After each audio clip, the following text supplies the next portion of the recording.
بسم اللہ الرحمن الرحیم۔ السلام علیکم ورحمۃ اللہ وبرکاتہ۔ مسند احمد کی ایک حدیث میں عقبہ بن عامر رضی اللہ عنہ سے روایت ہے کہ رسول اللہ صلی اللہ علیہ وسلم نے فرمایا، جب تم دیکھو کہ اللہ تعالیٰ کسی بندے کو اس کی معصیت کوشی اور نافرمانی کے باوجود دنیا کی وہ نعمتیں، مال و دولت اور راحت و عزت وغیرہ دے رہا ہے جن کا وہ بندہ خواہاں اور طالب ہے، تو سمجھ لو کہ وہ اس کے حق میں استدراج ہے۔ یہ فرمانے کے بعد رسول اللہ صلی اللہ علیہ وسلم نے بطور استشہاد کے قرآن مجید کی یہ آیت تلاوت فرمائی، فَلَمَّا نَسُوا مَا ذُكِّرُوا بِهِ فَتَحْنَا عَلَيْهِمْ أَبْوَابَ كُلِّ شَيْءٍ، جس کا ترجمہ یہ ہے کہ جب انہوں نے بھلا دیا ان باتوں کو جن کی ان کو نصیحت کی گئی تھی، تو ہم نے کھول دیے ان پر دنیا کی سب نعمتوں کے دروازے، یہاں تک کہ جب وہ ان نعمتوں کے ملنے پر خوب مست ہوئے اور اترائے تو ہم نے ایک دم ان کو اپنی سخت پکڑ میں لے لیا، بس وہ حیران اور آئندہ کے لیے بالکل نا امید ہو کر رہ گئے۔ اس دنیا میں اللہ تعالیٰ کے جو قوانین چل رہے ہیں، جن کے مطابق افراد و اقوام کے ساتھ وہ معاملہ فرماتا ہے، ان میں سے ایک استدراج بھی ہے،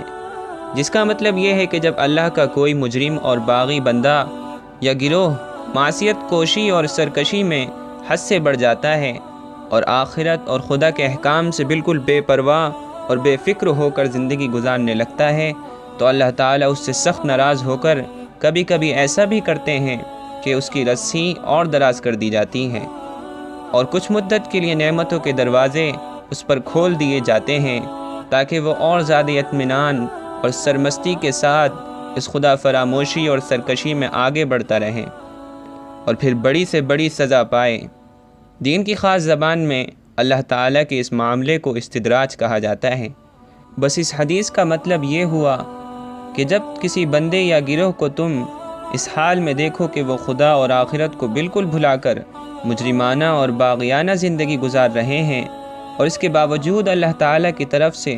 ان کو انواع و اقسام کی نعمتیں مل رہی ہیں اور وہ دنیا کے مزے لوٹ رہے ہیں، تو کسی کو یہ مغالطہ نہ ہونا چاہیے کہ اللہ تعالیٰ ان سے راضی ہو کر اپنی نعمتیں ان پر انڈیل رہا ہے، بلکہ سمجھ لینا چاہیے کہ اللہ تعالیٰ ان کی رسی دراز کر رہا ہے اور ان کا آخری انجام بہت برا ہونے والا ہے۔ اللہ تبارک و تعالیٰ ہم سب کی اس سے حفاظت فرمائیں۔